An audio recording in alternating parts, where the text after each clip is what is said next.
स्वागत है आप सभी का डीआरएस इनसाइट्स के आज के प्रोग्राम में। डीआरएस इनसाइट्स का आज का प्रोग्राम है बेहद खास, क्योंकि जैसा कि आप देख सकते हैं हमारा आज का पैनल भी है बहुत खास। तो आज के हमारे पैनल के साथ करेंगे हम शेयर्स की बात अपनों के साथ, और जैसा कि आप स्क्रीन पर देख सकते हैं हमें ज्वाइन कर रहे हैं सबसे पहले तो महेश ओझा जी, जो कि VP research and business development है Kantilal Chhaganlal securities private limited के। अब महेश जी, स्वागत है आपका डीआरएस इनसाइट्स के आज के प्रोग्राम में।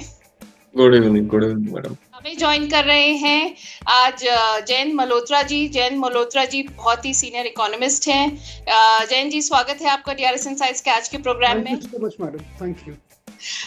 और आप देख सकते हैं अविनाश गोरक्षकर जी भी हमें ज्वाइन कर रहे हैं। Avinash ji founder and head of research है अविनाश मेंटोर रिसर्च सर्विसेज के। अविनाश जी, स्वागत है आपका डीआरएस इनसाइट्स के आज के प्रोग्राम में।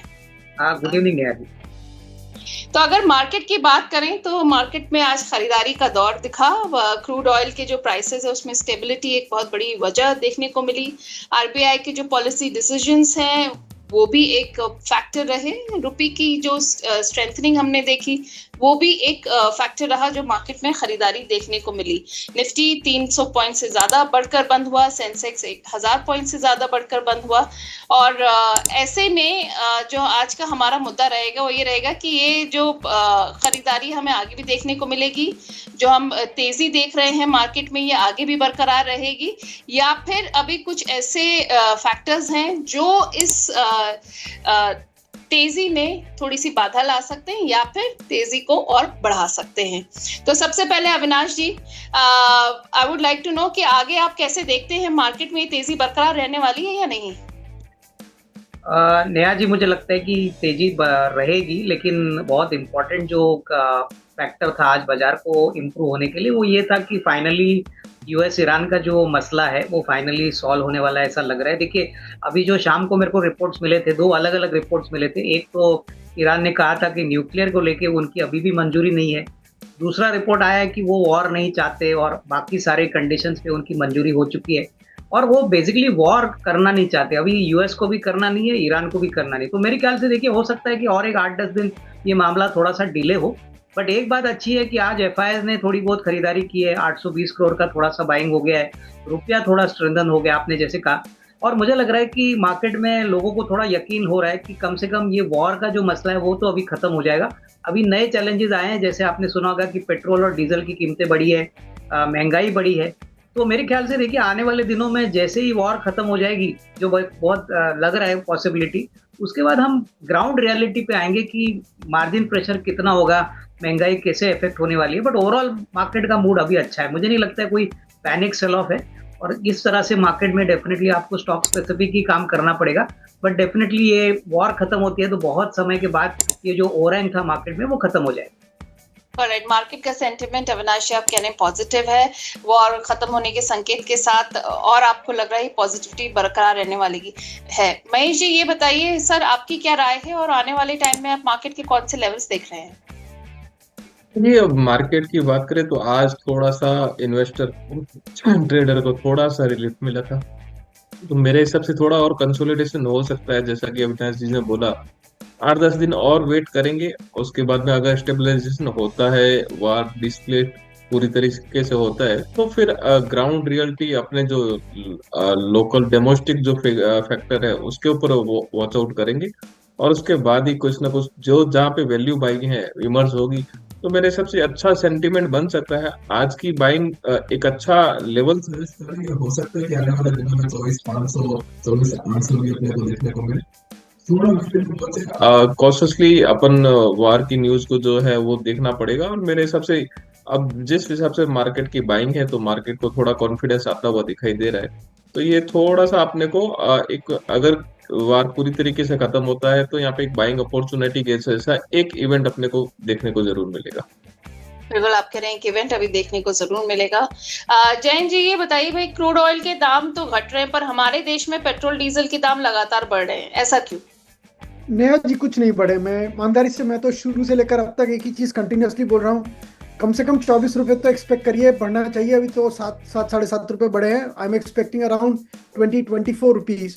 नेहा जी, एक चीज बहुत इंपॉर्टेंट, आई थिंक थोड़ी देर पहले महेश जी से बात करी। सस्ता हो जाएंगे, आप कह रहे हैं बढ़ ही नहीं रहे हैं और लोग ना कह ना रहे हैं जा रहे हैं। देखिए मैम, क्रूड अगर 100 के ऊपर थोड़े दिन भी रहा ना, और तो जितनी भी ओएमसी है उनको लॉसेस हो रहे हैं। आज के जो प्रेजेंट लॉस है करीब 24 रुपए का औसतन हर 1 लीटर पर लॉस हो रहा है ओएमसी को।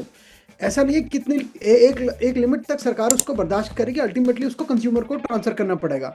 और जो मुझे फीलिंग आ रही है कि कुछ जल्दी जल्दी हो रहा है ये, मुझे तो फीलिंग ऐसा लग रहा है, हो सकता है मैं गलत हूँ, कि सरकार को लग रहा है ऐसा ना हो ना वॉर खत्म हो जाए और ऑयल का प्राइस नीचे आ जाए और हम बढ़ा ही ना पाए। तो अब जब एक्सपेक्टेशन है, मुझे ऐसा लग रहा है जल्दी जल्दी अब बढ़ रहे हैं। अच्छा नेहा जी, एक बहुत इंपॉर्टेंट बात है बिफोर आई फॉरगेट, क्योंकि आपका चैनल अब इतने लोग देखते हैं, और अभी पीछे महेश जी से भी 2-4 मिनट पहले यही बात हुई थी, जब उन्होंने बोला थोड़ा नॉइस को सुनना बंद कर दीजिए। ये बहुत इंपॉर्टेंट है मैम। चाहे डॉलर 150 जाए चाहे 180 जाए, पहली बात तो नेगेटिविटी से दूर रहिए, पहला। दूसरा, सबसे इंपॉर्टेंट क्या है मैम, जो लोग भी ये बातें कर रहे हैं उनसे 3 क्वेश्चन है। पहला, क्या आपने अपनी एसआईपी बंद कर दी है? मैं उसका आंसर देता जाऊंगा साथ साथ। The answer is no.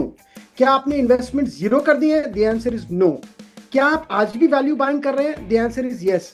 तो अननेसेसरी एक अपने आप को वायरल बनाने के लिए पैनिक क्रिएट मत करिए। मार्केट में स्विंग्स आएंगे, प्लस भी आएगा माइनस भी आएगा, बट लॉन्ग टर्म में मुझे नहीं लगता है कुछ ज्यादा दिक्कत आएगी। दिक्कत है, बट ये दिक्कत हमारी क्रिएटेड नहीं है, बाहर की दिक्कत है। अब बाहर की दिक्कत एक लेवल तक मार्केट समझता है, उसके बाद मार्केट भी इसको यूक्रेन रशिया मान लेगा थोड़े दिनों में। अगर ये बिल्कुल, आप यूक्रेन रशिया की आपने बात करी तो जैन जी, जब हमने रूस से सस्ता तेल खरीदा था तो यहाँ पे पेट्रोल डीजल सस्ता नहीं हुआ, तो लेकिन अब जब महंगा खरीद रहे हैं तो महंगा हो जा रहा है, तो ऐसा क्यों? नहीं मैम, देखो ये तो देखो मोदी सरकार की आपको तारीफ करनी पड़ेगी, मोदी जी की और गवर्नमेंट की भी, कि जब सस्ता हुआ था तो इन्होंने रेट को घटाया नहीं। और कितने टाइम तक, आप सोचिए 1 क्वार्टर तक, 28 फरवरी से लेकर आज तक इनको ऊपर के दाम पे ऑयल मिल रहा है। मात्र 7-7.5 रुपया बढ़ा है, ये कुछ भी नहीं बढ़ा है। अगर आप बाहर देखेंगे चारों तरफ, कंज्यूमर को फायदा जब नहीं हुआ, जब दाम कम हुए, लेकिन अब मैडम आप समझो ना, पहले हमारा तो एक तो कॉन्सेप्ट ही नहीं समझ में आ रहा। मोदी जी बोल रहे हैं सोना मत खरीदिए, तो हम दुगने चौगने स्पीड से खरीदेंगे, हम कंजम्पशन कम करेंगे, हम। और अब तो डर तो इस चीज का लग रहा है, ऐसा ना हो होल्डिंग करना स्टार्ट कर दें, तेल बचा बचा के घर में इकट्ठा करना स्टार्ट कर दें। हमारे यहाँ तो भारत देश को तो समझने के लिए भी एक अलग क्लास लगानी पड़ेगी मोदी जी को। भैया जी हमने बोला है आप सतर्क रहिए, थोड़ी ना आप उसको इकट्ठा करना स्टार्ट कर दीजिए। अच्छा, आप इतने टाइम से हम आपके साथ जुड़े हुए, मेरे को नहीं लगता अविनाश जी या महेश जी और जो भी हमारे साथ एक्सपर्ट्स रहे, किसी ने भी हमको लॉन्ग टर्म में नेगेटिव नहीं बोला। बड़े पॉजिटिव है लॉन्ग टर्म को लेकर। इंडियन पॉलिसी में तो अभी भी बोल रहा हूँ, 1-2% जीडीपी में फर्क भी आएगा तो हम 5-5.5% पे तो वैसे भी ग्रो कर जाएंगे मैम, कोई दिक्कत की बात ही नहीं है मैम। चलिए, कोई दिक्कत की बात नहीं है। जैन जी ये कह रहे हैं, अविनाश जी, अब विनोद सिंह जी सवाल लेकर आए हैं HFCL पर। कह रहे हैं सर, HFCL पर क्या व्यू है आपका, इस समय खरीदना चाहिए या नहीं, और आगे कैसा इसका रहने वाली दौड़? नहीं देखिए, HFCL तो मुझे याद है 70 रुपए से ऑलमोस्ट डबल हो चुका है, और अभी जो चाल होगी वो थोड़ी सी स्लोली होगी, बट डेफिनेटली कंपनी का जो परफॉर्मेंस है, ऑर्डर बुक है, अभी तो वो डिफेंस, फिर उसके बाद डेटा सेंटर को भी अभी प्रोडक्ट सप्लाई करते हैं, और कहीं ना कहीं देखिए टेलीकॉम सेक्टर में ग्रोथ आ रहा है, डिफेंस सेक्टर में ग्रोथ आ रहा है, तो उसका बेनिफिट जरूर HFCL को मिलेगा। तो आपको अगर खरीदना है तो टुकड़ों टुकड़ों में खरीदिए, क्योंकि देखिए आज भी बाजार काफी चल चुका है। तो ऊपरी लेवल पे खरीदने के बजाय अगर आप थोड़ा सा स्टैगर्ड वे में बाय करेंगे तो मेरे ख्याल से साल भर का नजरिया रखें, क्योंकि आने वाला साल इनके लिए काफी अच्छा रहेगा। ऑर्डर बुक अच्छी है, मार्जिन भी इंप्रूव होंगे, तो कंपनी अच्छी है, परफॉर्मेंस भी होगा, लेकिन खरीदने की स्ट्रेटेजी आपको स्टैगर्ड वे में आप खरीदोगे तो आपको एक अच्छा रिस्क रिवॉर्ड मिल सकता है। स्टैगर वे में खरीदने में आप कह रहे हैं एक अच्छा रिस्क रिवॉर्ड मिल सकता है। महेश जी, विनोद सिंह जी जानना चाह रहे हैं कि सुजलॉन और आइनॉक्स एनर्जी के बारे में क्या व्यू है? सुजलॉन का बैलेंस शीट काफी सालों से इम्प्रूव हो रहा है, तो मेरे हिसाब से ये लेवल जो है अट्रैक्टिव है, अभी भी यहाँ से बाइंग जोन में है। पर अगर आपका नजरिया 2 साल से ऊपर का है तो आपको 85, 90 या 80 तक की रेंज आपको आराम से मिल सकती है। और ये एक ऐसा सेक्टर है जहाँ पे आपको कंटिन्यूटी डिमांड मिलती रहेगी। तो मेरे हिसाब से दोनों ही स्टॉक ऐसे हैं कि जहाँ पे आपको लॉन्गर टर्म में कुछ ना कुछ रिटर्न जरूर मिलेगा। और स्पेसिफिक सुजलॉन के अंदर 80-85 के लेवल जो है एक्सपेक्ट कर रहे हैं कि ये लेवल आपको हो सकता है कि 2 साल में मिले या 1 साल में मिल जाए। तो लेकिन ये एक सुजलॉन स्पेसिफिक अपनी बाइंग की सलाह रहेगी। ऑलराइट, आप कह रहे हैं सुजलॉन स्पेसिफिक सलाह रहेगी इसमें। अविनाश जी, बैंकिंग सेक्टर की अगर बात करें तो आज बैंकिंग सेक्टर में खासा तेजी देखी गई। अगर हम सोमवार की बात करें तो बैंकिंग सेक्टर को लेकर व्यू कौन सा, और ऐसे कौन से स्टॉक्स हैं जो इस समय आपकी नजर में हैं और अट्रैक्टिव प्राइसेस पे अवेलेबल है? नहीं, देखिए मेरे ख्याल से प्राइवेट सेक्टर में हमको अभी भी आईसीआईसीआई बैंक और एक्सिस बैंक पसंद है। हमको लगता है कि सरकारी बैंक में एसबीआई है, उसके बाद बैंक ऑफ महाराष्ट्र है, कैनरा बैंक है। देखिए ये सेक्टर एक ऐसा सेक्टर है जो शायद पहले तिमाही के लिए थोड़ा सा प्रेशर दिखा सकता है, क्योंकि जो भी कॉस्ट प्रेशर, इन्फ्लेशन का इम्पैक्ट आएगा वो डेफिनेटली कॉर्पोरेट्स पे आएगा, और उसका नतीजा ये होगा कि वो हो सकता है कि थोड़ा बहुत एसेट क्वालिटी में प्रॉब्लम हो, लेकिन लंबी अवधि के लिए मेरे ख्याल से बहुत अट्रैक्टिव वैल्यूएशंस पे ही चल रहे हैं। तो क्या है कि अगर किसी का मीडियम टर्म व्यू है 6-12 महीना, तो डेफिनेटली इसमें निवेश करे। शॉर्ट टर्म में हो सकता है कि ये सारे शेयर जो मैंने बताए थोड़े से छोटे रेंज में ट्रेड करें। ऑलराइट, तो आप कह रहे हैं छोटे रेंज में ट्रेड करें, पर अगर एचडीएफसी बैंक की बात करें, क्योंकि उसको लेकर बहुत सवाल आते हैं, कई लोगों ने अच्छे लेवल्स पे खरीद रखा है, आज की डेट में काफी करेक्टेड प्राइस पे मिल रहा है, तो उसको लेकर क्या व्यू रहेगा सर? देखिए एचडीएफसी बैंक का प्रॉब्लम है कि अभी बेस काफी बड़ा है, और चौथे तिमाही का रिजल्ट जो आया है वो उम्मीद से काफी निचले लेवल पे आया। आप अगर आईसीआईसीआई एक्सिस बैंक का परफॉर्मेंस कंपेयर करें तो मुझे लगता नहीं कि कोई बड़ा ट्रिगर आएगा। देखिए थोड़ा सा स्ट्रगल इस स्टॉक को और 1-2 क्वार्टर डेफिनेटली देखने को मिलेगा, और ऐसी कोई जल्दबाजी नहीं है। देखिए क्या है, ये लार्ज कैप स्टॉक है जो सारे म्यूचुअल फंड और सारे फंड मैनेजर्स ले चुके हैं, तो ऐसी कोई नई बात भी नहीं है। तो मैं कहूंगा कि देखिए आपको थोड़ा इंतजार करना चाहिए। मैं नहीं कहूंगा कि शेयर खराब है या बैंक अच्छी तरह से काम नहीं कर रहा है, लेकिन नियर टर्म में कोई ट्रिगर नहीं है, और उसी लिए मैं कहूंगा कि थोड़ा इंतजार करें। जिनके पास है वो होल्ड कर सकते हैं, लेकिन फ्रेश खरीदारी अभी जल्दी खरीदने की कोई गुंजाइश अभी तो नहीं दिख रही है। ऑलराइट, फ्रेश खरीदारी आप कहने भी गुंजाइश नहीं दिख रही है। हम बात कर रहे थे एचडीएफसी बैंक की। अब जयेंद्र जी, हमारी जो है वो कंजम्पशन इकोनॉमी है, तो जब अमीर आदमी के हाथ में पैसा पहुंचता है तो वो सप्लाई क्रिएट करता है, लेकिन जब गरीब आदमी के हाथ में पैसा पहुंचता है तो वो डिमांड क्रिएट करता है। पर क्या आज वो बैलेंस हम अचीव कर पाने में कामयाब हो रहे हैं किसी तरीके से, या कहीं कमी जो साफ साफ दिख रही है वो दिख रही है?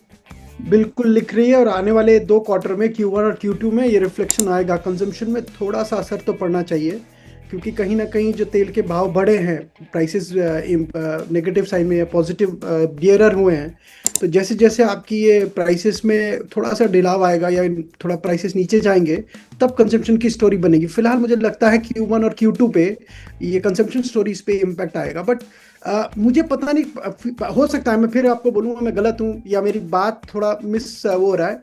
12 मिड जून में, करीब 12 या 15 जून को स्पेसएक्स अपना आईपीओ लेके आ रहा है, और करीब $75 बिलियन का आईपीओ है मैम।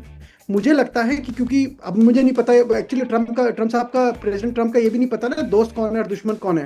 बिल्कुल, वो रोज बदलते रहते हैं। हाँ, तो अगर ये मान के चल रहे हैं कि स्पेसएक्स और ये दोस्त है एलन मस्क, तो मुझे लगता है 12 और 15 जून से पहले ये मामला सारा सही हो जाना चाहिए, क्योंकि $75 बिलियन का सवाल है। आईपीओ अच्छा खासा आ रहा है, और जो अपना आरमको करके जो वो है आईपीओ आया था वो 25 बिलियन का था, तो 3 टाइम्स है।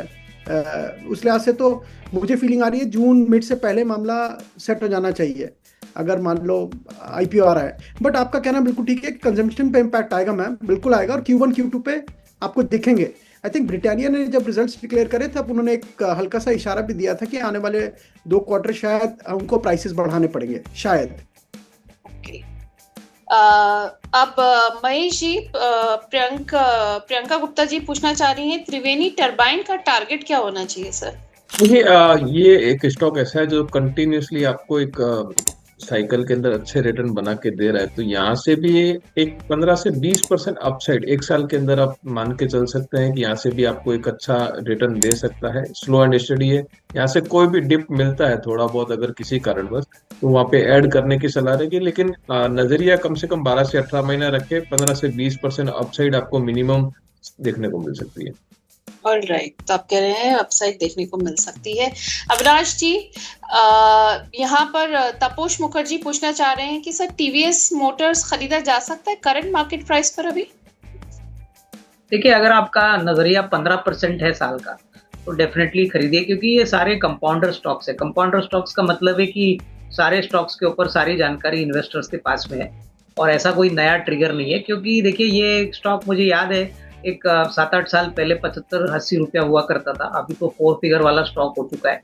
तो ये लेवल पे अगर आप खरीदते हो और आपके पोर्टफोलियो में ऐड करते हो तो साल का 15% भी अगर आपको मिलता है तो अच्छी खासी ग्रोथ आपको समझनी चाहिए। कंपनी अच्छी है, मैनेजमेंट अच्छा है, वॉल्यूम ग्रोथ भी अच्छा है, टू व्हीलर सेक्टर भी ग्रो कर रहा है।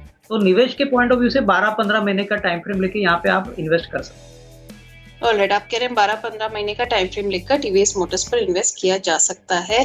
अब महेश जी, सीमेंट सेक्टर काफी तेजी में रहा। अगर हम सोमवार की बात करें तो सीमेंट सेक्टर काफी दिनों बाद काफी चर्चा में दिख रहा है, तो इसको लेकर क्या व्यू है आपको? कौन से ऐसे स्टॉक्स हैं जो अभी काफी करेक्टेड प्राइस पर इन्वेस्टमेंट के लिए मिल रहे हैं? सीमेंट सेक्टर की बात करें तो काफी सारे स्टॉक्स है जो एक वैल्यू बाइंग में अवेलेबल है। अंबुजा सीमेंट अगर आप देखेंगे तो वो वैल्यू बाइंग में, लेकिन अभी तक एक मोमेंटम जो क्रिएट होता है वो चार्म अभी तक क्रिएट हुआ नहीं है। तो मेरे हिसाब से यहाँ पे स्कोप अच्छा खासा है सीमेंट सेक्टर में, जहाँ पे अपने को हो सकता है कि आने वाले दिनों में जैसे ही कुछ स्टेबलाइजेशन होगा और थोड़ा इकोनॉमी और रिवाइवल करेगा तो ये सेक्टर के अंदर अपने को डिमांड जनरेट होती हुई दिखाई देगी। तो वो टाइम पे आपको काफी सारे जो सीमेंट के स्टॉक्स है उसके अंदर थोड़ा अपसाइड दिखेगी। अंबुजा प्रिफर्ड है क्योंकि यहाँ पे थोड़ी सी वेबसाइट जो है ज्यादा दिख रही है मेरे को, तो मेरे हिसाब से अंबुजा को प्रिफर्ड रखना चाहिए। बाकी अदर स्टॉक्स में बात करेंगे तो ग्रासिम है और बाकी सारी चीजें जो है वो भी आप उसको ध्यान में रख सकते हो। तो ये सेक्टर स्पेसिफिक अगर बात करेंगे तो यहाँ पे थोड़ा सा मुझे मोमेंटम आता हुआ, आगे शायद मोमेंटम अच्छा खासा आता हुआ दिखाई दे रहा है। ओके, तो आप कह रहे हैं मोमेंटम आपको अच्छा खासा यहाँ पर आता हुआ दिख रहा है। अब जैन जी, हम बात कर रहे थे पेट्रोल और डीजल की, तो ये बताइए कि पेट्रोल डीजल के साथ साथ जो रोजमर्रा की चीजों में जो दाम हम देख रहे हैं लगातार बढ़ रहे हैं, तो महंगाई बढ़ने का जो नेगेटिव इम्पैक्ट है वो आप देख रहे हैं कि आने वाले वक्त में मार्केट पर और पड़ेगा? शॉर्ट टर्म में द आंसर इज यस, बिल्कुल पड़ेगा, लेकिन लॉन्ग टर्म पे इम्पैक्ट नहीं आना चाहिए। शॉर्ट टर्म में definitely there is a pain ma'am, cascading effect की वजह से। अगर डीजल के प्राइस, स्पेसिफिकली डीजल के प्राइस बढ़ते हैं तो इसका कैस्केडिंग इफेक्ट आएगा। 100% आपके जो रोजमर्रा की चीजें हैं वो महंगी होंगी। और अभी तो शायद कहीं मैंने सुना था कि ऊबर और ओला वगैरह ने प्राइसेस भी नहीं बढ़ाए हैं अपने, और अभी पीछे उन्होंने स्ट्राइक वगैरह भी किया था। तो lot of disruption would be there because prices बढ़ने से उनका प्राइसेस नहीं बढ़ रहे हैं, जो ड्राइवर्स हैं या जो चला रहे हैं, सर्विस प्रोवाइडर्स हैं। तो उसकी वजह से हो सकता है मैम डेफिनेटली इम्पैक्ट आए, बट मुझे लगता है 3 और 1 क्वार्टर 2 क्वार्टर का पेन है मैम। देखिए, मैं फिर आपको एक चीज़ बोलूँगा, भले ही आज हम रिजॉल्व हो जाता है, आज या कल रिजॉल्व हो जाता है या परसों हो जाता है या अविनाश जी बोले थे 8-10 दिन में हो जाता है, तो मैम इसका इम्पैक्ट आते आते भी 1-2 क्वार्टर लग जाएगा।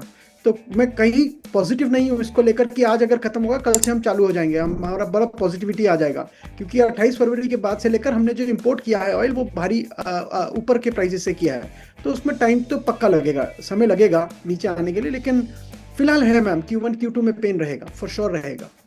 बिल्कुल, आप कह रहे हैं Q1 Q2 में पेन देखने को मिलेगा। अविनाश जी, सचिन जाधव जी सवाल लेकर आए हैं अशोक लेलैंड पर। अशोक लेलैंड इन्होंने खरीदा है 158.50 पर, लॉन्ग टर्म का इनका व्यू है, तो क्या सलाह रहेगी सर इनको? नहीं, मेरे ख्याल से देखिए अशोक लेलैंड को इनको पकड़ना चाहिए, क्योंकि कमर्शियल व्हीकल का सेक्टर अभी पॉजिटिवली टर्न अराउंड हो चुका है। हमने देखा है कि टाटा मोटर्स कहिए या अशोक लेलैंड कहिए, आइशर मोटर्स भी देखिए, तो सारे कंपनीज ने कमर्शियल व्हीकल में मेरे ख्याल से मार्च के महीने में काफ़ी अच्छा ग्रोथ दिखा है। और मुझे लगता है कि देखिए अगर इकोनॉमी करंट लेवल पे भी ग्रो करती है तो जो इंफ्रा स्पेंड गवर्नमेंट करने वाली है, प्राइवेट कैपेक्स होने वाला है, इसका बेनिफिट तो डेफिनेटली इनको मिलेगा। तो साल भर का नजरिया लेके यहाँ पे पोजीशन होल्ड करिए, मुझे लगता है कि अच्छी खासी कमाई होगी, क्योंकि ये काफ़ी वेल एस्टेब्लिश्ड प्लेयर है साउथ में और डिफेंस में भी काम करता है, तो उसके हिसाब से इसका रिटर्न मोटा मोटी अच्छा आना चाहिए अगले 12-15 महीने। ऑलराइट, तो आपके हिसाब से इस पे व्यू पॉजिटिव है। अब सुभान नंदी जी सवाल लेकर आए महेश जी, आईटी फाइनेंस पर, इन्होंने खरीदा हुआ है 277 पर, तो क्या व्यू रहेगा सर? सॉरी, कौन सा शेयर? आईटी फाइनेंस लिखा है इन्होंने।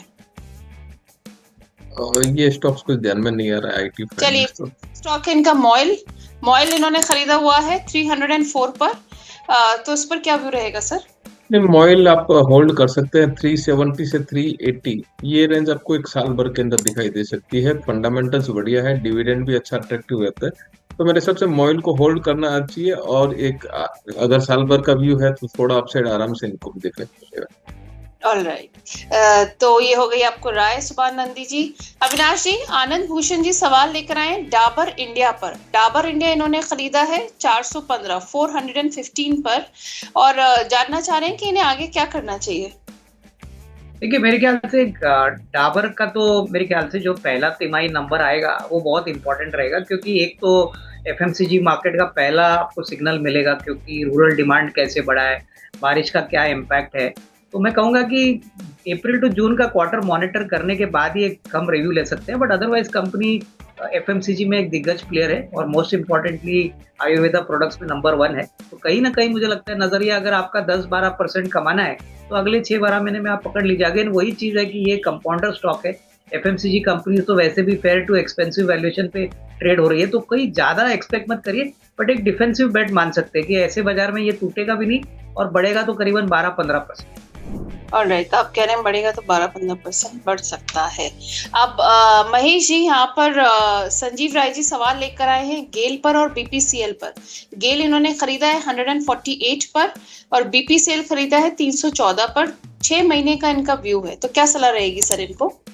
बीपीसीएल को होल्ड कर सकते हैं। बीपीसीएल में मेरे हिसाब से 400-420 ये रेंज एक साल के अंदर अपने को देखने को मिल सकती है। और थोड़ा और अगर जैसे जैसे चीजें आगे बढ़ रही है, थोड़ा क्रूड अगर डाउन होता है तो फिर चीजें और थोड़ी सी आगे अपवर्ड होती दिखाई देगी। और गेल में अगर बात करेंगे तो 185 से 190 ये रेंज रेसिस्टेंस की मिलेगी, यहाँ पे एग्जिट कर लेना चाहिए, क्योंकि इसमें ज्यादा मोमेंटम गेन मिलता नहीं है ऐसे सारे स्टॉक्स के अंदर। तो यहाँ से थोड़ी सी अपसाइड मिलती है, ये लेवल रहता है जहाँ पे प्रॉफिट बुकिंग इनको कर लेना चाहिए। ऑलराइट, तो आप कह रहे हैं इसमें प्रॉफिट बुकिंग कर लेनी चाहिए। अब अविनाश जी, मनोज दास जी सवाल लेकर आए हैं औरो फार्मा पर। फार्मा सेक्टर हमने देखा कोई खासा चला नहीं है अगर सोमवार की बात करें तो। औरो फार्मा इन्होंने लिया हुआ है 1475 पर, 1475 पर। तो क्या सलाह रहेगी सर इनको। नहीं, देखिए, फार्मा सेक्टर में तो मुझे लगता है कि एक डिफेंसिव सेक्टर माना जाता है, और जब तक ये क्रूड का प्राइस चल रहा था, मार्केट में थोड़ा वोलेटिलिटी थी, तब तक फार्मा एक अच्छा डिफेंसिव पैक था। अभी अगर जियोपॉलिटिकल सिचुएशन 4-5 दिनों में इम्प्रूव होता है तो डेफिनेटली इसमें थोड़ा सेलिंग तो आपको देखने को मिलेगा। बट कहीं ना कहीं मुझे लगता है कि देखिए, फार्मा कंपनी जो यूएस बेस्ड पोजीशंड है, उनका काफ़ी अच्छा ग्रोथ हमने पिछले 2-3 क्वार्टर से देखा है। तो मेरे ख्याल से यहाँ पे होल्ड करिए। देखिए, ये काफ़ी बड़ी कंपनी है, अच्छा परफॉर्मेंस है, नए प्रोडक्ट्स भी ये लॉन्च कर रहे हैं। तो नज़रिया 12-15 महीने का रखिए। इसमें कोई जल्दबाजी या शॉर्ट टर्म में कोई बड़ी अपसाइड आएगी ऐसा लगता नहीं, बट नज़रिया मीडियम टर्म का पॉजिटिव। ऑलराइट, नजरिया आप कह रहे हैं मीडियम टर्म का पॉजिटिव है। जयेंद्र जी, पूरी इकोनॉमी को स्टडी करते हुए, वर्ल्ड इकोनॉमी की बात करें और उसका इम्पैक्ट इंडिया पर स्टडी करते हुए, ऐसे कौन से 2 सेक्टर्स हैं जो आपके हिसाब से अभी बहुत पोटेंशियल रख रहे हैं और आने वाले वक्त में काफी दम दिख रहा है आपको उसमें। पहला तो मैम एनबीएफसी पे मैं बहुत पॉजिटिव हूँ। एनबीएफसी एज अ सेक्टर बहुत पॉजिटिव। मुझे लगता है आने वाले टाइम में एनबीएफसी इसको अच्छा परफॉर्म करना चाहिए, क्योंकि कहीं ना कहीं बैंकिंग सेक्टर की एक लिमिट है जहाँ तक वो कैटर कर सकती है। उसके बाद NBFC have to play a big role, number 1। Number 2, मेरे को बहुत बड़ा सरप्राइज नहीं मिलेगा अगर पावर या पावर सेक्टर में जो शेयर्स हैं या स्टॉक्स हैं, कंपनीज हैं, क्योंकि देखिए कहीं ना कहीं आने वाले टाइम में पावर कंजम्पशन बढ़ेगा और एक इंडस्ट्री का सेटअप होता है, केपेक्स करती है कोई कंपनी। आने वाले टाइम में यही जो कंपनियां जो टॉप प्लेयर्स हैं, अगर आप उनको कंपटीशन में लाना है तो इतना बड़ा केपेक्स अब आने वाले टाइम में नहीं होगा। तो कहीं ना कहीं पावर सेक्टर पे मैं बहुत पॉजिटिव हूँ। तो 2 सेक्टर है मैम, पहला एनबीएफसी और दूसरा पावर जनरेशन हो या पावर ट्रांसमिशन हो, दोनों केस में बहुत अच्छा परफॉर्म करने वाले हैं आने वाले टाइम में। ओके, तो ये 2 सेक्टर्स हैं जो आपकी नजर में है। यहाँ पर हम बात करें एनबीएफसीज और पावर सेक्टर की। महेश जी, संजीव राय जी जानना चाह रहे हैं कि बीपीसीएल और वेदांता किस में एंट्री करी जाए। वेदांता बीपीसीएल दोनों ही प्रीफर्ड है। अगर आपको नजरिया लंबा है, डिविडेंड प्ले के हिसाब से ले रहे हैं तो दोनों ही स्टॉक्स अच्छे हैं। तो दोनों ही स्टॉक्स में थोड़ा थोड़ा बाइंग किया जा सकता है, लेकिन ऐसे स्टॉक्स में जब भी थोड़ा सा डिप मिलता है तभी आप ऐड करने का सोचिए, स्ट्रैगर्ड वे में ऐड करिए, तो आपका एक रिटर्न जो है एक ठीक ठाक रिटर्न बन जाता है। एक्स्ट्रा ऑर्डिनरी रिटर्न का एक्सपेक्टेशन ये सारे स्टॉक्स में मत रखिएगा, बट थोड़ा बहुत रिटर्न आपको 18-20% साल का ये रिटर्न जरूर मिल सकता है, तब जब आपने स्ट्रैगर्ड वे में अगर आपने इसको एक्यूमुलेट किया तो। बिल्कुल, आप कह रहे हैं स्टैगर्ड वे में अगर एक्युमुलेट किया हो तो। अविनाश जी, L&T फाइनेंस पर क्या राय रहेगी सुभाष नंदी जी को?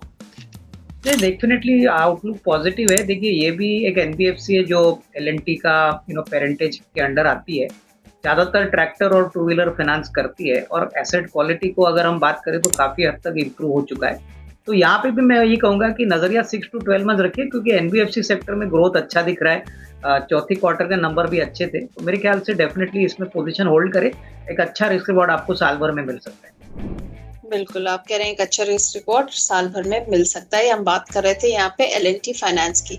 अब महेश जी और अविनाश जी, जो एक हमारे व्यूअर्स के सवाल आए हैं, वो जानना चाह रहे हैं कि इस समय ऐसे शेयर स्टॉक्स जो डिविडेंड देते हो और इस समय एक अच्छे प्राइस पर अवेलेबल है आपके हिसाब से, तो वो कौन से आपके हिसाब से रहेंगे? सबसे पहले महेश जी आप बताइए। देखो, डिविडेंड प्ले में अभी ओएमसी का जो है, अभी क्रूड डाउन हुआ है तो ओएमसी के स्टॉक्स ही है। आईओसी बेटर प्लेस्ड है मेरे हिसाब से, वैल्यू वाइज भी थोड़ा अगर डिप मिलता है तो आईओसी में प्ले करना चाहिए। और लॉन्गर टर्म में भी अगर देखेंगे तो डिविडेंड यील्ड काफी अट्रैक्टिव है, तो मेरे हिसाब से आईओसी प्रीफर्ड है। कोई भी डिप मिलता है तो आईओसी में खरीदारी कर सकते हैं। 160 से 175 ये रेंज मान के चल सकते हैं कि धीरे धीरे स्ट्रगल वे में अगर जैसे जैसे चीजें सुधरती है तो ये लेवल अपने को देखने को मिल सकता है। हो सकता है कि ये लेवल सरपास भी करे। ओके, तो आपके हिसाब से अगर डिविडेंड वाले स्टॉक की बात करें तो आईओसी। अविनाश जी, अगर आपके हिसाब से डिविडेंड वाला स्टॉक जो इस समय अट्रैक्टिव प्राइस पर अवेलेबल है, वो कौन सा रहेगा?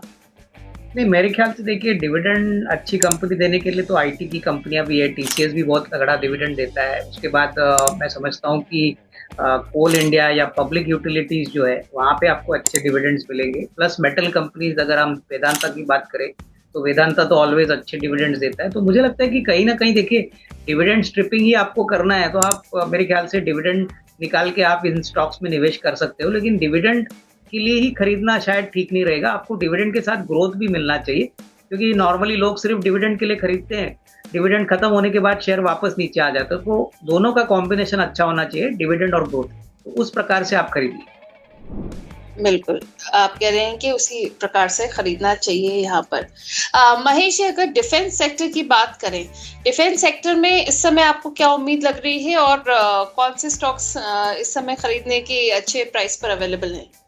लेकिन डिफेंस में वैसे तो बहुत सारे स्टॉक्स अभी मोमेंटम में है, लेकिन इन्वेस्टमेंट के हिसाब से अगर लॉन्गर टर्म है, अगर आपको ऐसा स्टॉक्स है कि रात को लेके सो गए, सुबह कुछ इफ एंड बट नहीं दिखेगा, तो मेरे हिसाब से बेल प्रिफर्ड है। बेल यहाँ से भी अट्रैक्टिव लेवल लग रहा है कि यहाँ से भी थोड़ा और डिप मिले या ये लेवल पे भी बाइंग करते तो साल भर के अंदर 480 से 500 तक की रेंज दिखा सकते हैं। ऑर्डर बुक काफी स्ट्रांग है, नंबर्स ठीक ठाक ही कंटिन्यू ठीक ठाक आ रहे हैं, तो यहाँ पे एक बाइंग है, वैल्यू बाइंग बनता है। Value buying with justified order book और रिजनेबल बाकी सारे बुक्स के हिसाब से, तो मेरे हिसाब से बेल प्रिफर्ड है डिफेंस के अंदर, जहाँ पे आप आराम से बाइंग कर सकते हैं।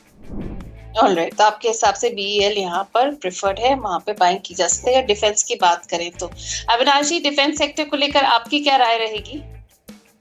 ये देखिए, मेरे ख्याल से डिफेंस सेक्टर में तो जो भी स्टॉक्स है वो मेरे ख्याल से आपको 1.5-2 साल का नजरिया से ही लेना है, क्योंकि ये मोमेंटम के लिए तो अभी फिलहाल तो ऐसा कोई ट्रिगर नहीं है। बट मैं कहूँगा कि भारत इलेक्ट्रॉनिक्स है, उसके बाद HAL है, गार्डन रीच है। मैं समझता हूँ कि इसमें डेफिनेटली थोड़ा थोड़ा निवेश आप टुकड़ों टुकड़ों में खरीद सकते हैं ना। कंपनीज अच्छी है और अगले 1.5-2 साल में अच्छा पैसा बनेगा। ऑलराइट, आप कह रहे हैं ये GRSE और HAL की आपने बात करी यहाँ पर कि कंपनीज अच्छी और अच्छा पैसा बन सकता है इसमें। जैन जी, हम बात कर रहे थे यहाँ पर डिफेंस सेक्टर की। सो डिफेंस सेक्टर को लेकर आप क्या व्यू रख रहे हैं अभी आने वाले वक्त में, स्पेसिफिकली इंडिया को लेकर? पॉजिटिव है मैम। अब तो वो ड्रोन वगैरह का ही ज़्यादातर चल रहा है, जहाँ अब बड़ी बड़ी मिसाइलों की तो बातें बंद हो गई, अब सब ड्रोन वाला ही चल रहा है। और पिछली बार भी जब हम बैठे थे तो अविनाश जी ने ये बात बोली थी कि डिफेंस सेक्टर में एलोकेशन अब बढ़ने वाला है और बढ़ेगा ही बढ़ेगा। अब तो कोई मजबूरी कह लीजिए या स्ट्रैटेजिक एक पोजीशनिंग के लिए आपको defence is a good. But ma'am, defence lot of thing depends upon कि एक लिमिट तक डिफेंस पे खर्चा जाएगा, क्योंकि अगर आप डिफेंस पे ज़्यादा एलोकेट कर देते हो फंड्स को तो सोशल वेलफेयर पे पैसा कम लगेगा। तो ये भी एक बड़ा मुश्किल हो जाता है बजट के टाइम समझा पाना एक सेक्शन को, सोसाइटी के एक सेक्शन को, कि आप इतना। और मुझे लगता है जैसे जैसे आपका, हो सकता है मैं यहाँ पे भी गलत हूँ, जैसे जैसे आपका डिफेंस सेक्टर का एलोकेशन बढ़ता जाएगा तो मुझे लगता है कहीं ना कहीं डिप्लोमेटिकली आप कमजोर होते जा रहे हो, क्योंकि अगर आपकी डिप्लोमेसी बहुत स्ट्रांग है तो डिफेंस में पैसा ज्यादा लगना नहीं चाहिए। अगर आप डिप्लोमेटिक बहुत स्ट्रांग हो तो आपका डिफेंस सेक्टर में पैसा लगना नहीं चाहिए। अगर आप पैसा ज्यादा लगा रहे हो तो आप इसका मतलब कहीं ना कहीं आप थोड़ा सा मतलब नेगेटिव हो जाता है डिप्लोमेटिक का उसमें। बट अभी तो जो आज अगर आपने जयशंकर जी का बॉडी लैंग्वेज देखा, the way he has handled the press conference, मैं बहुत पॉजिटिव हूँ इंडिया को लेकर, और कहीं ना कहीं से बच डाउन होते दिख नहीं रहे। आपने पिछला प्रश्न पूछा था रशिया को लेकर, तब उन्होंने पूछा तो उन्होंने साफ साफ बोल दिया कि India would be looking forward to have their own benefits. अगर कोई, चाहे वो रशिया हो चाहे कोई हो, अगर उनको तेल सस्ता जहाँ से भी मिलेगा वो वहाँ से लेंगे। तो कहीं ना कहीं मुझे लगता है डिफेंस सेक्टर में एलोकेशन बढ़ाना पड़ेगा 100%। आप देखिए ना, आजकल न्यूज़ में भी बहुत आ रहा है कि कॉन्ट्रैक्ट्स दिए जा रहे हैं कंपनीज को for this drone and everything, कहीं ना कहीं रिलेशन में। तो डिफेंस सेक्टर में पैसा जाएगा मैम आने वाले टाइम में 100%। आप कह रहे हैं डिफेंस सेक्टर में पैसा जाएगा। वैसे जैन जी, मैं आपको बता दूं, बहुत सारे लोग पिछले शो में भी यही कमेंट कर रहे थे कि भाई जैन जी इतने पॉजिटिव कैसे रह लेते हैं तेरे नेगेटिव माहौल में। मैम आप पिछले 8-10 जितने भी आपके क्रैश डाउन हुए हैं, अल्टीमेटली हम बाहर आए हैं। अच्छा मैम, एक और पॉजिटिव नहीं है, और it is not about positivity. दुनिया खत्म अगर हो भी जा रही है ना मैडम, तो आज तो जी लेने दो। एक तो ना सुबह सुबह जब वो रील देखता हूँ ना मैं, कोई भी आता है कोई रील लेकर, आज 150 हो गया, 180 हो गया, अरे भाई अगर हो गया तो उसका कोई सोल्यूशन बता दें, उसका कोई मतलब एक होता है ना आर्बिट्राज बता दें, कुछ हम प्रॉफिट कमा लें। अब महेश जी से बात करो, आप देखो वो कहते चाहे ऊपर जाए चाहे नीचे जाओ मैं दोनों में कमा लूंगा। अविनाश जी से भी ऐसे कुछ सुनने को मिलता है, चाहे ऊपर जाए चाहे नीचे जाए वो दोनों में ले लेते हैं कहीं ना कहीं। आप बजाय ये मार्केट को टाइम करने के, आप SIP में थे, आपने अच्छे इन्वेस्टमेंट्स किए थे। और अगर आपको याद हो, मैंने पिछली बार भी बोला था कि अगर आपके इन्वेस्टमेंट्स अच्छे हैं तो अगर मार्केट गिरेगा तो आपके फेस से स्माइल नहीं जाएगा। अगर आपके इन्वेस्टमेंट्स खराब हैं, मार्केट गिरेगा आपकी स्माइल जाएगी। अरे चाहे कोई भी अच्छा, अगर आपने स्टॉक ले रखा है, अच्छा कोई लेट अस से कोई आपने 1000 रुपए पे स्टॉक ले रखा है जो आज 700-750 रुपए पे मिल रहा है, आपको जब 1000 रुपए में अच्छा मिल रहा है तो 750 में भी अच्छा दिखना चाहिए। परेशान क्यों हो रहे हो? अच्छा मार्केट चलेगा मैम, 100% चलेगा। It is just a question of time. ये ज्यादा खींच रहा है, उम्मीद से ज्यादा लंबा हो रहा है, but I am very positive ma'am, very positive. चलिए, आप कह रहे हैं बहुत पॉजिटिव है इसको लेकर, ये तो बहुत अच्छी बात है। अविनाश जी, अमित सिंह जी सवाल लेकर आए हैं ग्रिंडवेल पर, कह रहे हैं सर ग्रिंडवेल पर आपका व्यू क्या रहेगा? देखिए, ग्राइंडवेल नॉर्टन एक MNC कंपनी है जो एब्रेसिव्स में काम करती है, बहुत ही बढ़िया कंपनी है। लेकिन देखिए वैल्यूएशन अगर आप देखें ना तो वैल्यूएशन सस्ता नहीं है। तो मैं इनको यही कहूँगा कि नज़रिया 1.5-2 साल का रखिए और निवेशित रहिए, थोड़ा थोड़ा खरीदिए, क्योंकि ऐसे महंगे शेयर में क्या होता है कि P मल्टीपल का मतलब कुछ होता नहीं, क्योंकि ग्रोथ बहुत बढ़िया होता है। अभी स्टील सेक्टर काफ़ी अच्छा चल रहा है तो एब्रेसिव्स भी काम में बहुत आएंगे। तो कहीं ना कहीं टुकड़ों टुकड़ों में खरीदिए और 1.5-2 साल का नजरिया रखिए, तो ही पैसा बनेगा। ऑलराइट, टुकड़ों टुकड़ों में खरीदिए और 1.5-2 साल का नजरिए की सलाह है अविनाश जी की यहाँ पर। अब महेश जी, शादाब जी जानना चाह रहे अदानी टोटल गैस में एंट्री कर सकते हैं क्या अगर शॉर्ट टर्म व्यू है तो? नहीं, शॉर्ट टर्म व्यू है तो मेरे हिसाब से थोड़ा वेट करना चाहिए, क्योंकि डिप मिलता है शॉर्ट टर्म में तो ही आपको पैसा बनेगा। नॉर्मल मार्केट के अंदर आपको पैसा बनाना थोड़ा सा डाइसी बन जाता है। तो जब डिप मिलता है तब आप अपॉर्चुनिटी देखिए, वहां से एक अपसाइड जो है थोड़ा सा अपने को ऑलरेडी हम लोग कैप्चर कर चुके रहते हैं कि थोड़ी अपसाइड देखने को मिली। तो अगर शॉर्ट टर्म व्यू है तो कोई डिप आता है तभी आप निवेश करिए या ट्रेडिंग के हिसाब से बैठ करिए। ओके, तो आप कह रहे शॉर्ट टर्म व्यू है तभी निवेश करने के, मतलब लॉन्ग टर्म व्यू तभी सोचे। हिमांशु दुरेजा जी यहाँ पे अविनाश जी सवाल लेकर आए हैं टाटा पावर और NTPC पर, कह रहे हैं कि अभी करंट लेवल पर खरीद सकते हैं क्या अगर 6 महीने का व्यू है तो, टाटा पावर और NTPC? ठीक है, मेरे ख्याल से 6 महीने का व्यू है तो ये प्योरली ट्रेडर व्यू है, तो अच्छा स्टॉप लॉस लगाइए और अपनी पोजीशन मॉनिटर करिए। टाटा पावर और NTPC ये लंबे रेस के घोड़े हैं, कम से कम 1.5 साल का नजरिया रखें, क्योंकि पावर एक ऐसा सेक्टर है जहाँ पे डिमांड बहुत बढ़ने वाला है। डेटा सेंटर्स आ रहे हैं, नई इंडस्ट्री आ रही है, जहाँ पे भी लगो वहाँ पे पावर की रिक्वायरमेंट है। तो मुझे लगता है कि देखिए पावर तो ऐसा सेक्टर है जो अगले 3-4 साल चलेगा, बट शॉर्ट टर्म में 6 महीने में ऐसा कोई बड़ा ट्रिगर नहीं है, ये सब ऑलरेडी चल चुके हैं। तो अगर आपका नजरिया शॉर्ट टर्म है तो आप पोजीशन जरूर ले लीजिए, लेकिन स्टॉप लॉस अकॉर्डिंगली मेंटेन करिए। ऑलराइट, आप कह रहे पोजीशन ले सकते हैं पर स्टॉप लॉस मेंटेन करना जरूरी है। महेश जी, हिमांशु जी जानना चाह रहे हैं कि sir please give your view on Varun beverages current level पर जो है। तो वरुण बेवरेज ने अभी पेप्सिको के साथ में करार जो है थोड़ा एक्सटेंड किया है, तो मेरे हिसाब से वो एक न्यूज पॉजिटिव थी। उसके बाद में थोड़ा अपसाइड मोमेंटम अपने को देखने को मिला था। ये लेवल पे थोड़ा बहुत खरीदारी कर सकते हैं। अगर डिप मिलता है वापस से, मैं रिपीट करूंगा, 470 से 500 की रेंज के अंदर मिलता है वापस, तो अट्रैक्टिव बाइंग जोन होगा। और वापस आप, अगर आपका साल भर का व्यू है तो 640 से 650 ये रेंज का आपको अपर साइड रेसिस्टेंस का टारगेट रखना चाहिए, जहाँ पे आपको प्रॉफिट बुकिंग कर लेनी चाहिए। तो ये एक स्ट्रेटेजी से काम करना चाहिए। अगर ये स्टॉक्स 470 से 500 की रेंज में मिलता है तो आप एकुमुलेट करिए। अपर साइड में वापस वो रेंज मिलती है 600 प्लस की रेंज, तो वहां पे प्रॉफिट बुकिंग करिए। बिल्कुल, तो ये हो गई सलाह हिमांशु जी आपको वरुण बेवरेजेस पर। अब जयेंद्र जी, अगर डील होती है और हॉर्मोज खुल जाता है तो वक्त लगेगा मार्केट को ऊपर जाने में, या फिर तेज रफ्तार फौरन पकड़ लेगा मार्केट? मार्केट पकड़ लेगा, लेकिन ये चीज़ निश्चित है कि ज़्यादा उम्मीदें मत लगा के चलिएगा, क्योंकि अभी ऑयल प्रोडक्शन इतनी जल्दी नॉर्मल लेवल पे नहीं आएगा। 4-5 महीने इसमें भी लग जाने चाहिए, क्योंकि काफ़ी नुकसान तो जीसीसी कंट्रीज़ पे भी मारा है। इस वॉर ने काफ़ी कुछ उनका भी तबाह किया है, तो उसमें मेरे को लगता है 3-4 महीने कहीं नहीं जाएंगे। बट हाँ, पॉजिटिव सेंटिमेंट्स हो जाएंगे, पॉजिटिव मार्केट हो जाएगा, ये कंफर्म है। और मार्केट सेंटिमेंट्स पे ज़्यादा चलता है, एक्सपेक्टेशंस पे ज्यादा चलता है, तो कहीं ना कहीं अब पॉजिटिव होगा।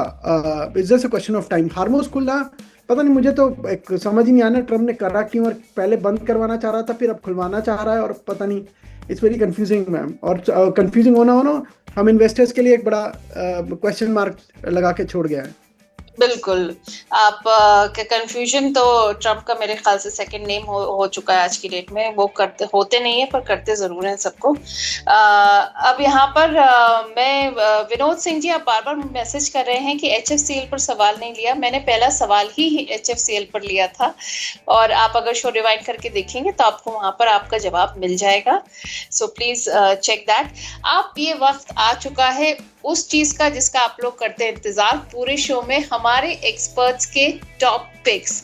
तो शुरुआत करने जा रहे हैं हम महेश जी के साथ। महेश जी, आपके कौन से रहेंगे आज के टॉप पिक्स DRS इनसाइट्स के व्यूअर्स के लिए?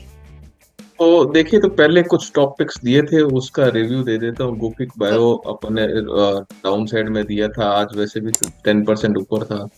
गैडियम IVF आई थिंक 70-80 की रेंज में अपन ने दिया था, काफी सारा अच्छा मोमेंट। डोडला डेयरी दिया था, मेमेंडम दिया था। तो काफी सारे स्टॉक्स जो थे अपन ने ऑलरेडी शेयर किए थे, वो ऐसे खराब बाजार के अंदर भी अच्छा खासा परफॉर्म किया। कोई 20% चला, कोई 10% चला, कोई 50% चला, तो अच्छा खासा मोमेंट मिला है। यही लेवल में एक स्टॉक है अर्बन।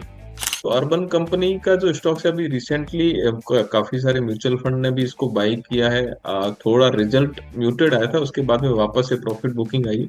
तो मेरे हिसाब से ये एक स्टॉक है, इसको एक्यूमुलेट किया जा सकता है। नजरिया थोड़ा लंबा रखे, और 12 से 15 महीना, 18 महीना ये नजरिए रखे। 160 मिनिमम टारगेट रहेगा, और अगर 160 सरपास करता है तो 175-200 प्लस के लेवल भी इसके अंदर लॉन्गर टर्म होराइजन रखते हैं तो देखने को मिलेंगे। दूसरा स्टॉक्स रहेगा DCB बैंक। ये बैंक जो है काफी बढ़िया कर रहा है। NPA लेवल के ऊपर भी अगर देखेंगे तो काफी मैनेज्ड है। डिपॉजिट रेशियो देखेंगे तो है, काफी सारे चीजें जो है को परफॉर्म अच्छा करता हुआ दिखा रहा है। क्वार्टर ऑन क्वार्टर नंबर भी काफी अच्छे आ रहे हैं। तो मेरे हिसाब से यहाँ पे भी साल भर का नजरिया रखेंगे। यहाँ पे हमारी स्पेसिफिक कवरेज भी है, तो साल भर का नजरिया रखेंगे तो 250 से 60 की रेंज यहाँ पे आराम से देखने को मिल जाएगी। तीसरा अपन ने ऑलरेडी डिस्कस कर लिया, बेल है। तो बेल के अंदर नजरिया पॉजिटिव है। यहाँ पे भी 480-500 तक के लेवल जो है साल भर का नजरिया रखेंगे तो देखने को मिल सकते हैं। ऑलराइट, तो महेश जी, आपके टॉपिक्स हो गए अर्बन कंपनी, DCB बैंक और PEL। अब अविनाश जी, DRS इनसाइट्स के व्यूअर्स के लिए आपके आज के टॉपिक्स कौन से हैं? नहीं, इनफैक्ट नेहा जी, हमको जो सेक्टर पसंद है वो हॉस्पिटल सेक्टर है, क्योंकि हॉस्पिटल सेक्टर एक ऐसा सेक्टर है जहाँ पे रुपया डिप्रिशिएट हो या क्रूड बढ़े, जरूरत के हिसाब से आज लोगों को जाना ही पड़ता है। वहाँ पे कोई बार्गेनिंग होती नहीं है। तो नॉर्थ इंडिया बेस्ड पार्क मेडी वर्ल्ड हमको काफ़ी पसंद है। देखिए, इस कंपनी ने अभी उत्तरांचल में अभी और एक हॉस्पिटल खरीदा है, आज ही की खबर है। और इनका करीबन 3800 बेड की कैपेसिटी है। 300 बेड का तो इन्होंने बेड के हॉस्पिटल को खरीदा है। बट इनका प्लान है कि अगले 12-15 महीने में 1000 बेड और ऐड होंगे। तो पिछला साल इनके लिए बहुत अच्छा था, 258 करोड़ का प्रॉफिट, जो पिछले साल 200 करोड़ था। तो मुझे लगता है कि इस साल 350 साढ़े 300 करोड़ का प्रॉफिट आएगा, और यहाँ से मुझे लगता है कि कम से कम 350-360 का टारगेट प्राइस मिलेगा। अभी करीबन 275 का रेट चल रहा है, तो ये एक अच्छा विकल्प है। और मेरे ख्याल से देखिए, ऑटो अभी कोई देख नहीं रहा है, बट ऑटो में मुझे लगता है कि जो बड़े दिग्गज प्लेयर है, जैसे कि महिंद्रा है, टाटा मोटर्स पैसेंजर कार है, इसमें भी डेफिनेटली मौके बनेंगे, क्योंकि जैसे ही ये क्रूड ऑयल का प्राइस थोड़ा करेक्ट होने लगेगा, जियोपॉलिटिकल सिचुएशन थोड़ा सा इंप्रूव होगा, तो ये ऑटो सेक्टर में अल्फा अच्छा बन सकता है। और यहाँ पे भी मुझे लगता है कि खरीदने के मौके बनने चाहिए, अगर आपका नजरिया 6 to 12 है। ऑलराइट, अविनाश जी, क्या आप अपना पहला पिक जो हॉस्पिटल सेक्टर से आपने दिया था वो रिपीट करेंगे? देखिए, स्टॉक का नाम है पार्क मेडीवर्ल्ड। हमारा टारगेट प्राइस करीबन 350-360 रुपए। ऑलराइट, तो अविनाश जी, आपकी जो 3 टॉपिक्स हो गए वो है पार्क मेडीवर्ल्ड, M&M और टाटा मोटर्स। आप हॉस्पिटल सेक्टर और ऑटो सेक्टर से दिए हैं topics. Thank you so much Avinash ji for these picks. अब जयंत जी ये बताइए भाई, आप पिक्स तो नहीं देंगे, पर ये बताइए कि अगर मौजूदा दौर में शेयर मार्केट की मतलब निवेश करने वाले लोग, आप ऐसे कौन सी 5 टिप्स देंगे उन्हें, 5 या जितनी भी आप टिप्स देना चाहें, जो उनके थोड़े दुख दर्द को कम कर सके? मैम, पहला सबसे इम्पोर्टेंट है, रोज 9:15 बजे अपने पोर्टल पे मत लॉगिन करो, अपना धंधा करो, पैसे कमाओ और फिर पैसे के बारे में विचार करो। बड़ा सिंपल सा कॉन्सेप्ट है, 10,000 रुपये लगाकर 10 लाख रुपए नहीं कमा सकते। बड़ा सिंपल सा रूल है। अगर इतना ही आसान होता तो मैं भी इतना मेहनत ना करता, हम लोग भी रात को इतना मेहनत ना कर रहे होते खड़े बैठ के, अभी तक हम गोवा में मजा कर रहे होते या कहीं पे भी छुट्टियां मना रहे होते। तो पहला टिप क्या है, जो आप अपना काम कर रहे हैं वो काम करिए। दूसरा मोर इम्पोर्टेंट है, और जो मैं हमेशा बोलता हूँ, अविनाश जी बैठे हैं, महेश जी बैठे हैं, पिछली बार भी ये बात बोला था कि जो भी टिप दे रहा है प्लीज अपना होमवर्क करिए, आप भी पढ़िए। जैसे आज इन्होंने पार्क मेडिसिटी का जो भी इन्होंने दिया है, आप प्लीज उसको सर्च करिए, उनके बारे में पढ़िए। बड़ा इंपॉर्टेंट क्या है कि अगर आपको कोई सोते सोते भी अगर कोई उठाए और आपसे पूछे कि पार्क मेडिसिटी तुमने शेयर खरीदा है तो तुम बताओ इसके बारे में, तो 2-4-5 लाइनें तो कम से कम बोलना चाहिए उस व्यक्ति को जिसने पैसा लगाया, because it is your money, it's your hard earn money. दूसरा इंपॉर्टेंट पॉइंट है। तीसरा इंपॉर्टेंट, बहुत इंपॉर्टेंट पॉइंट है कि थोड़ा सा नॉइस को अवॉइड करिए। पॉजिटिव कहीं से आ सकता है तो वो ले लीजिए, अगर नेगेटिव आए तो रील को आगे बढ़ा दीजिए, परेशान मत होइए। किसी को इतना ही पता होता कि डॉलर इतना आ जाएगा और तेल उतना आ जाएगा तो मैं लॉन्ग या शॉर्ट करके बैठ जाऊंगा। मेरे पास इतनी नॉलेज नहीं है। हाँ, आज की सिचुएशन के हिसाब से हम गेस कर सकते हैं। अब रात को पता नहीं ट्रम्प क्या बोल जाएगा, तो प्लीज थोड़ा सा नॉइस को अगर अवॉइड कर सकते हैं तो वो करिए। पॉजिटिव एनवायरनमेंट में देखिए, अगर कुछ अच्छे वीडियोस दिख सकते हैं वो देखिए। चौथा और बहुत इंपॉर्टेंट पॉइंट है मैम, इस टाइम पे जब आपको दिख रहा है क्राइसिस है, आपको दिख रहा है कि थोड़ा सा अनसर्टेनिटी बढ़ता चला जा रहा है, तो आप अननेसेसरी रिस्क मत लीजिए। आप ज़्यादा कहते हैं ना, रॉबिनहुड बनने की जरूरत नहीं है ऐसे मार्केट में। चुपचाप शांति से बैठिए, आंधी तूफान आ रहा है, खिड़की दरवाजे बंद करिए और इन्वेस्टमेंट्स करते रहिए। अगर आपको दिख रहा है कि बहुत अच्छा फंडामेंटल्स, अब देखिए अविनाश जी बोलते हैं, महेश जी जब कभी बोलते हैं तो उसके पीछे एक लॉजिक देते हैं, तो अगर लॉजिक है तो ही आप इन्वेस्ट करिए। और पांचवा बहुत इंपॉर्टेंट पॉइंट है, अपनी सेहत बनाइए। मार्केट ठीक हो जाएगा, सेहत ना बिगड़ जाए। पता चले मार्केट की वजह से आपका बीपी और आपका और इधर उधर कहीं शूट कर रहा है, अपना वॉक पे जाइए, घूमिए फिरिए, मौज करिए, मार्केट वापस आ जाएगा। यही मार्केट पहले भी 17,000 गया था, 18,000 गया था, यही 24 पे खड़ा है, यही 32 दिखेगा, यही 50 दिखेगा। आप बस सेहत मेंटेन करिए, खुश रहिए। मार्केट पॉजिटिव है, कहीं नहीं जा रहा। एक आध 10 दिन 15 दिन की बात है, मार्केट बढ़िया चलेगा ma'am, Neha ma'am. Thank you. बिल्कुल, thank you to all our panelist. आपने अपने इतने अच्छे टॉपिक्स दिए और हमारे व्यूअर्स के जवाब दिए, पर जाने से पहले डिस्क्लेमर लेना चाहूंगी। महेश जी, पहले आपसे। देखिए, जो भी स्टॉक्स डिस्कस किए हमने, डीसीबी बैंक में हमारा स्पेसिफिक कवरेज है, क्लाइंट्स की पोजीशन हो सकती है। मेरी कोई स्टॉक्स में स्पेसिफिक पोजीशन नॉर्मली रहती नहीं है, तो कोई भी स्टॉक्स में निवेशित मैं नहीं हूँ, लेकिन क्लाइंट्स के पास में रह सकते हैं। पार्क मेडी की जहाँ तक बात है, तो हमने शायद 220-225 में हमारे क्लाइंट्स को भी रिकमेंड किया था। बेड एक्सपेंशन है, मेरे को भी लगता है कि कहीं ना कहीं पे ये शायद हो सकता है। अविनाश जी ने 350 टारगेट दिए, इसको भी सरपास करता हुआ नजर आए, तो मेरा भी नजरिया यहाँ पे पॉजिटिव है। तो ये एक स्टॉक्स ऐसा है जहाँ पे वैल्यू थोड़ी इमर्ज होती हुई दिखाई दे रही है, और हॉस्पिटलिटी सेक्टर में आगे भी अपने को मौके दिखाई देंगे। तो स्पेसिफिक कोई पोजीशन नहीं है, क्लाइंट्स की पोजीशन हो सकती है। Alright, thank you Mahesh ji. Avinash जी, आपका डिस्क्लेमर प्लीज सर। नहीं, जो भी स्टॉक्स हमने आपके चैनल पे आज बताई है, हो सकता है हमारे क्लाइंटों के पास वो स्टॉक्स हो, हमने वही स्टॉक्स रेकमेंड किए। पर्सनली मेरी कोई पोजीशन नहीं। ऑलराइट, आप लोग हमारे शो पर आए और मैं यहाँ पर हमारे दर्शकों को बता दूं, जैसा कि हमारे सारे पैनलिस्ट ने यहाँ पर बताया है कि markets are subject to risk, और जो भी यहाँ पर रिकमेंडेशंस और जो भी वो अपनी राय दे रहे हैं वो अपनी रिसर्च के बेसिस पर दे रहे हैं।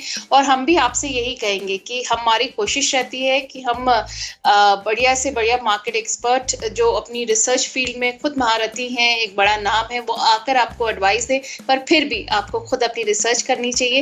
कोई भी डिसीजन बनाने से पहले अपने फाइनेंशियल एडवाइजर की राय जरूर लेनी चाहिए। Thank you so much to all of you कि आप आज हमारे शो पर आए, आप हमारे शो का हिस्सा बने। Thank you to all our panelist. Thank you, thank you. कितने सारे लोगों के मैसेजेस आए हैं कांग्रेचुलेशंस के, बधाई के। So thank you to all of you, हमारा हौसला बढ़ाने के लिए, हमारी इस छोटी फैमिली का हिस्सा बनने के लिए आप लोग हैं। तो डीआरएस इनसाइट्स है और डीआरएस इनसाइट्स का ये पूरा प्लेटफॉर्म है। और आपकी कोई भी राय हो, कोई भी सजेशन हो, हमें प्लीज कमेंट बॉक्स में जरूर बताइएगा। और हाँ, मेंबरशिप का लिंक आप देखेंगे कमेंट बॉक्स में पिंड है, तो प्लीज जाके मेंबरशिप लेवल्स चेक कर लीजिए और आप वहां जाके मेंबरशिप ले सकते हैं। अगर आप में से कोई भी अपना पूरा पोर्टफोलियो रिव्यू कराना चाहता है तो उसके लिए है DRS support membership, you can upgrade to that, और हम हमारे मार्केट एक्सपर्ट से ही आपका पोर्टफोलियो रिव्यू कराएंगे ताकि आपको मिल सके सही टाइम पर सही राय। Thank you so much for watching. नमस्कार।